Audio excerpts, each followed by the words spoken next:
우리 찬양 429장 찬양 부르겠습니다. 세상 모든 풍파 너를 흔들어.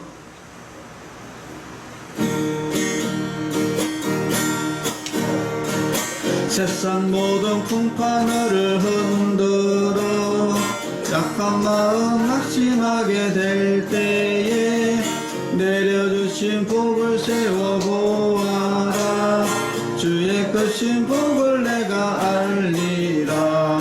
받은 복을 세워보아라. 크신 복을 내가 알리라. 받은 복을 세워보아라. 주의 크신 복을 내가 알리라.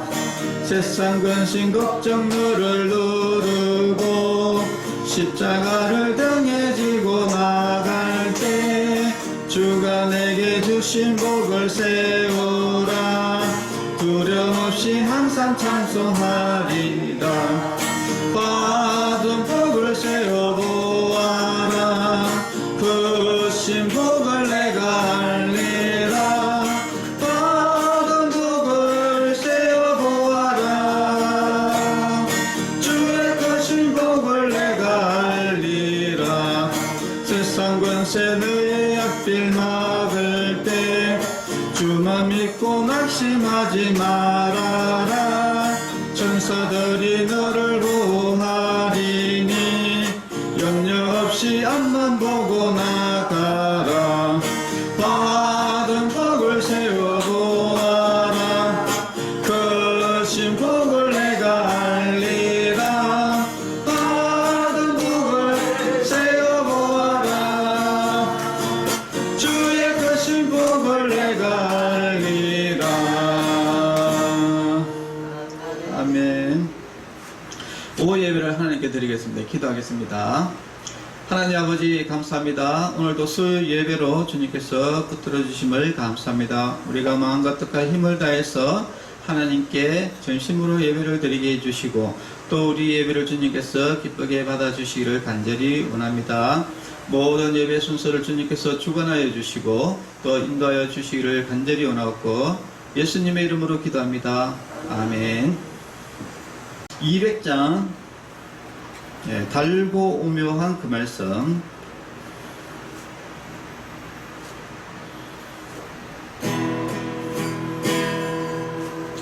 달고 오묘한 그 말씀, 생명의 말씀을, 귀한 그 말씀 진실로 생명의 말씀이 나의 길과 믿음 밝히 보여주니 아름답고 귀한 말씀 생명샘이로다. 아름답고 귀한 말씀 생명샘이로다. 귀한 주님의 그 말씀 내 노래 되도다. 모든 사람을 살리는 생명의 말씀을 값도 없이 받아 생명길로 가니 아름답고 귀한 말씀 생명샘이로다. 아름답고 귀한 말씀 생명샘이로다. 널리 울리어 퍼지는 생명의 말씀은 마음의 용서와 평안을 골고루 주나니 다만 예수 말씀 듣고 복을 받네. 아름답고 귀한 말씀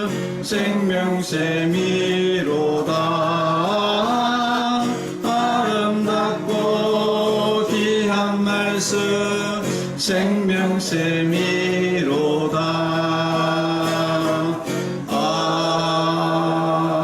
아멘. 기도하겠습니다. 하나님 아버지, 오늘도 하나님의 음성을 듣는 시간입니다. 하나님의 말씀을 들을 때에 우리의 완악한 마음을 자하여 주시고 교만한 마음을 버리게 하여 주시고 오직 순전하고 겸손한 마음으로 하나님의 말씀을 듣게 하시고 또 그 말씀을 들을 때에 우리가 그 말씀을 깨닫고 또 그 말씀을 통해서 우리가 믿음을 얻는 귀한 시간이 될 수 있도록 주님께서 인도하여 주시옵소서. 모든 것 예수님께 ঐ타하옵고 예수님의 이름으로 기도합니다. 아멘. 누가복음 7장 11절에서 17절 말씀 공독하겠습니다. 그 후에 예수께서 나인이란 성으로 가실새 제자와 많은 무리가 동행하더니 성문에 가까이 이르실 때에 사람들이 한 죽은 자를 메고 나오니 이는 한 어머니의 독자요 그의 어머니는 가부라. 그 성에 많은 사람도 그와 함께 나오거늘 주께서 가부를 보시고 불쌍히 여기사 울지 말라 하시고 가까이 가서 그 판에 손을 대시니 맨자들이 서는지라.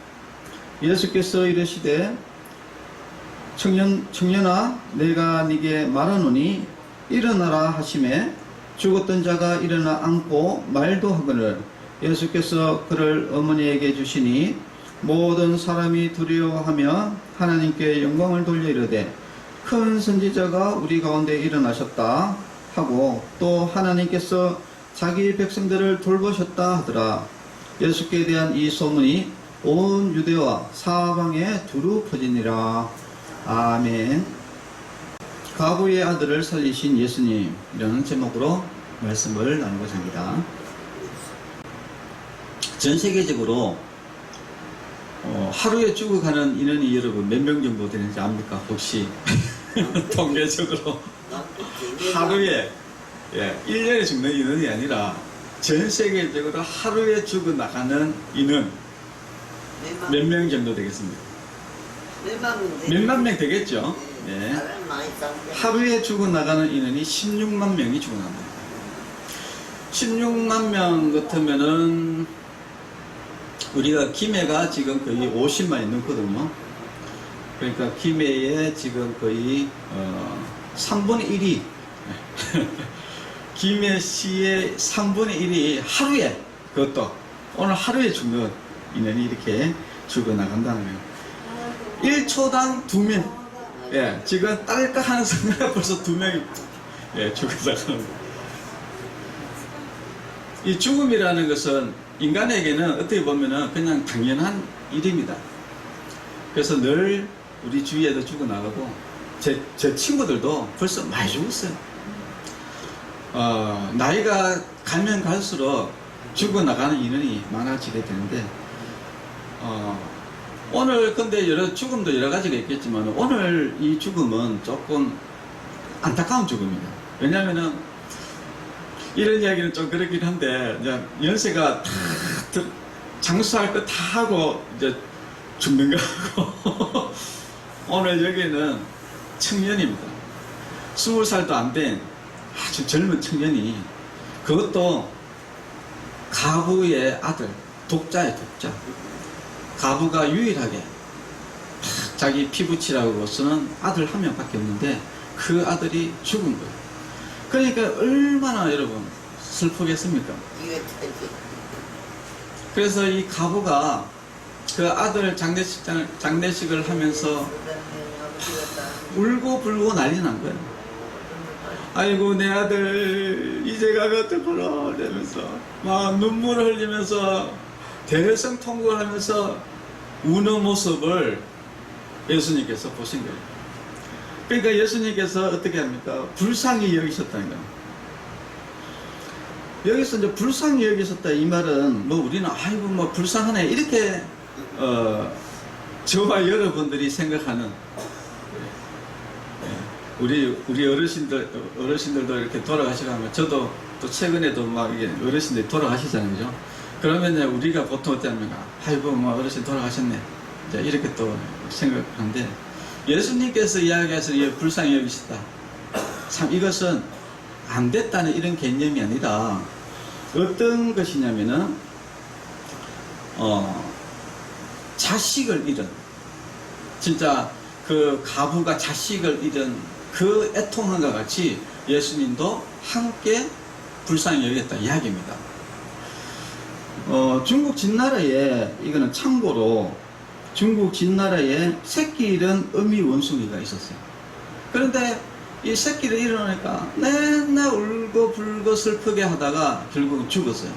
그래가지고 사람들이 그 원숭이 배를 갈라봤는데 창자가 다 녹아버렸대요. 짐승도 그런데 사람은 어떡하나. 그런데 여기 성경에 예수님께서 불쌍히 여기셨다 이 말이 뭐냐면은 그게 원어로 그런 뜻입니다. 창자가 내릴 정도로 그렇게 불쌍히 여겼다는 거예요. 근데 사실 우리는 뭐 그렇게까지는 생각 안 하잖아요, 그죠?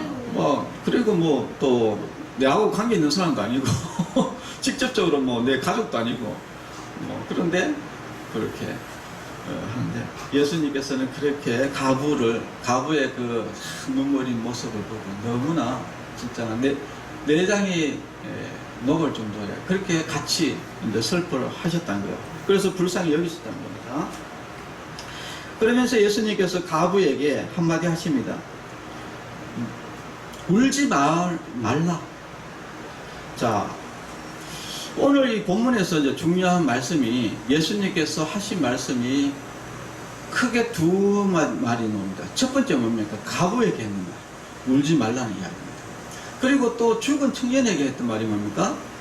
일어나라. 이 두 가지 것이 오늘 주요 말씀의 내용인데, 가부에게 울지 마라. 여러분, 이 가부의 지금 현재 심정은 너무나 슬픈 거예요. 그런데 예수님께서 왜 울지 말라고 하셨을까? 그것은 우리가 이렇게 생각해 보면은 예수님께서는 항상 이렇게 뭐를 명령을 하셔요. 우리가 잘 아는 우리가 아주 유명한 선구가 있잖아요, 그죠? 항상 기뻐하라. 쉬지 말고 기도하라. 범사에 감사하라. 우리가 이게 너무나 잘 아는 이 성경 구절인데, 예수님은 왜 항상 이렇게 명령을 하실까? 여기에 대해서 우리가 한번 생각을 해봐야 됩니다. 지금 가부는 이거는 울 수밖에 없는 상황이고요. 울 수밖에 없는 상황입니다. 가부는 이제 모든 것을 다 잃었어요. 진짜 애지중지하게 마지막으로 있던 그 아들, 맞아, 그것도 젊어서 죽었으니까 이제는 세상에 네 혼자밖에 없고, 그리고 옛날에는 여인들이 살아갈 길이 쉽지 않아요. 왜냐, 일거리가 없었어요. 그러니까 먹고 사는 게 너무나 힘든데, 근데 이제 이 가부로서 먹기 힘든 이런 삶을 살아야 되니까 앞도 막막하고 이 모든 것이 너무나 힘든 이런 상황에 이제 처해진 것이죠. 그런 상황, 이거 뭐 슬퍼할 수밖에 없는 이런 상황에서 예수님께서는 울지 말라고 이렇게 말씀하십니다. 자, 그러니까 이것을 우리가 한번 생각을 해보면은, 우리도 이렇게 인생을 살아가다 보면은 너무나 슬프고 힘들고 괴롭고 고통스러운 날들이 많이 있어요.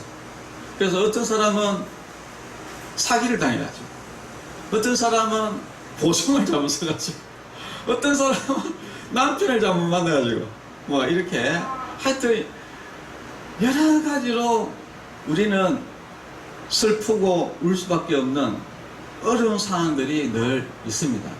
그럼에도 불구하고 예수님은 슬퍼하지 마라, 울지 말아라고 이렇게 이야기하신 거예요. 예, 명령.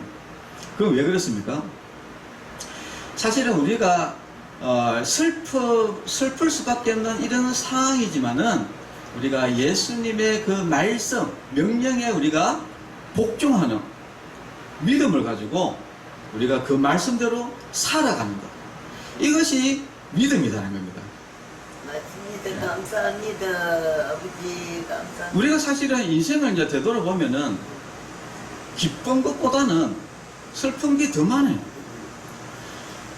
그래서 인생을 전체적으로 우리가 그냥 살아보면은 그냥 우울하게 살다가 죽는 거라. 우울하게 살다가 죽는 게 인생이라는 거야. 그러니까 예수님께서는 어떻게 이야기하냐?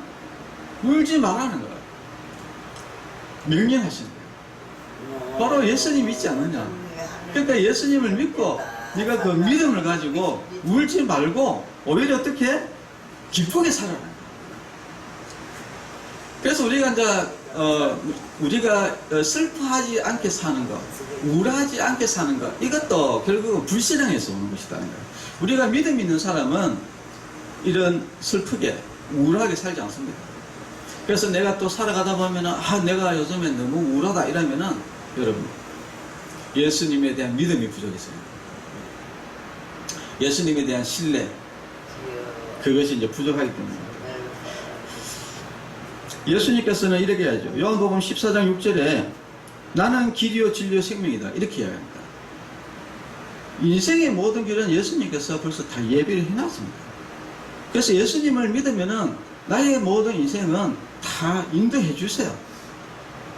그리고 또 계시록 요한계시록 21장 4절에 보면은 모든 눈물을 그 눈에서 닦아주시니 다시는 사망이 없고 애통하는 것이나 곡하는 것이나 아픈 것이 다시 있지 아니하리니 처음 것들이 다 지나갔음이르라 하고 있습니다. 우리가 천국에 가면은 거기는 눈물도 없다는 거예요. 눈물도 없고 거기는 뭡니까? 사망도 없고 애통하는 것도 없고 곡하는 것도 없고 아픈 것도 없다는 거예요. 그것이 천국이라는 겁니다. 그런데 제일 마지막에 뭡니까? 처음 것들이 다 지나갔다는 거예요. 우리는 이 땅에서 막 슬퍼하지만은 이것은 다 지나가는 것 아닌가? 지나가는 것. 네? 우리의 종착역은 천국이고 이것은 이 세상에서 슬픔과 고통과 괴로움 이런 것들은 다 지나가는 것들이기 때문에 우리가 이 지나가는 것에 너무 연연하지 마라 이야기입니다. 예수님의 말씀은. 그래서 우리는 울지 마라. 왜냐하면 다 지나가는 것이다. 저도 그렇고 여러분들도 그렇고 이런 경험들이 많이 있을 겁니다. 우리가 인생 살다 보면은 너무 힘들 때가 있어요. 그런데 여러분 그게 계속 있던가요? 결국은 다 지나가더라 아닙니까? 그죠? 옛날에 저도 참 힘든 때가 있었어요. 그때가 언제입니까? 제가 사기를 당해가지고 완전 그때 한 1억 가까이 날려가지고 진짜 내가 힘들 때가 있었거든요. 그런데 다 하나님의 은혜로 다 지나가더라고. 그러니까 우리가 인생을 살면서 이 땅에서 인생을 살면서 여러분 슬퍼할 필요가 없는 거예요. 다 지나갑니다. 무엇으로? 하나님의 은혜로 다 지나가요.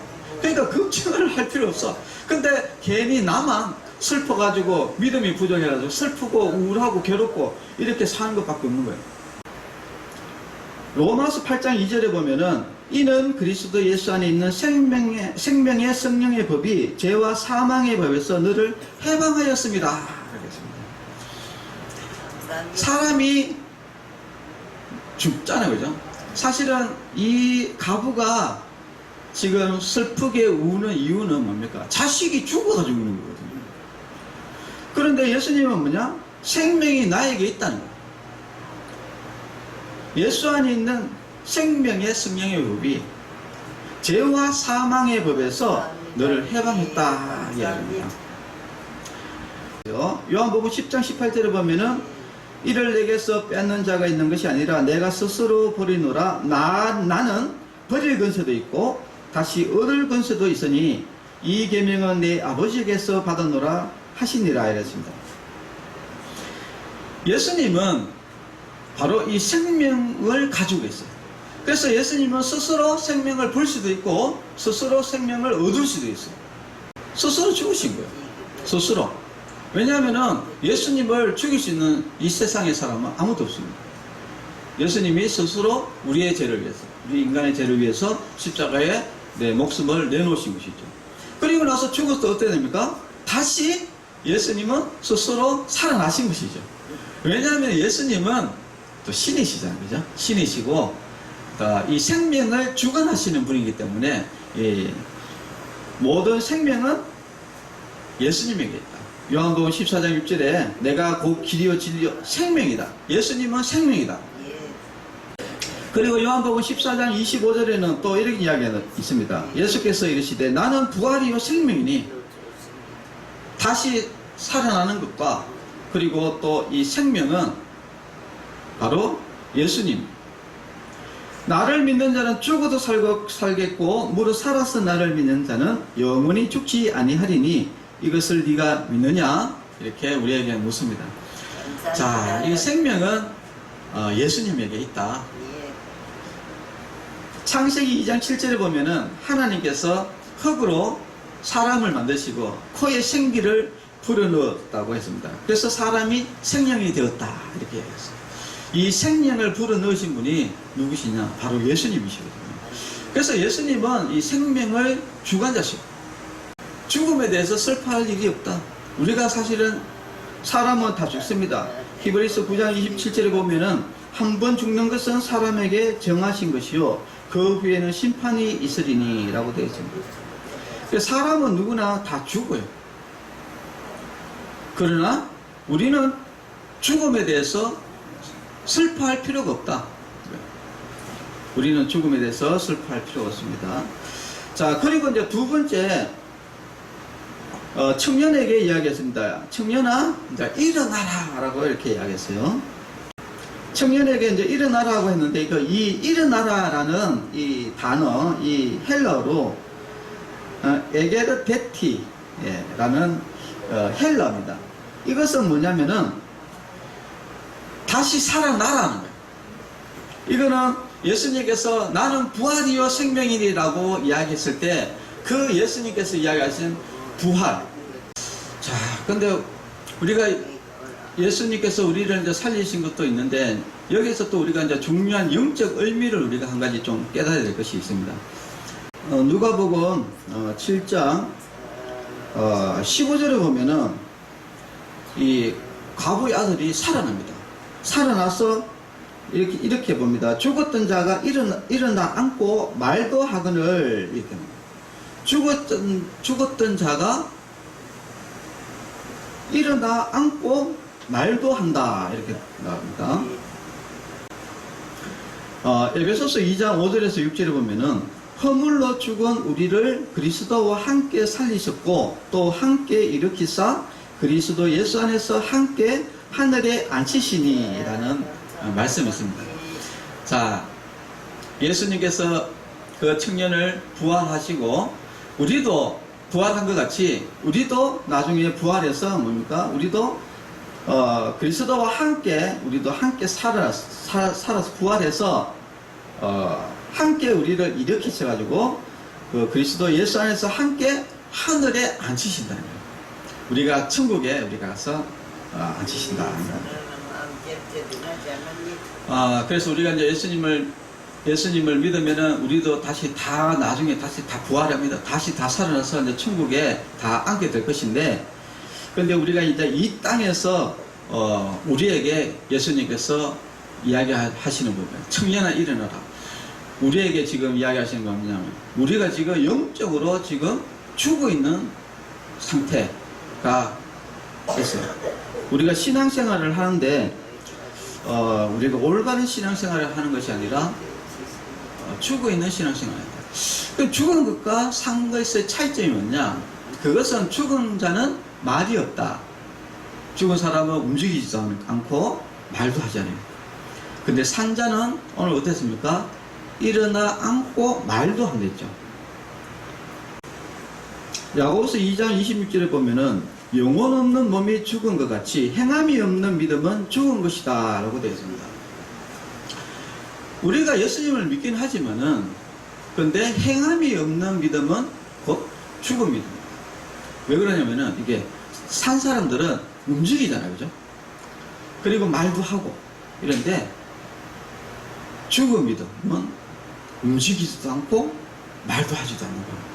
그래서 예수님께서 이 죽은 행함이 없는 이 죽은 사람들에게 오늘 예수님께서 우리에게 이야기합니다. 청년아라는 단어를 씁니다. 왜냐하면 우리는 청년과 같이 일할 사람인데 지금 일을 하지 않고 아무것도 않고 죽은 사람처럼 탁 있는 거예요. 그러니까 지금 다시 살아나라. 다시 살아서 다시 움직이라는 거예요.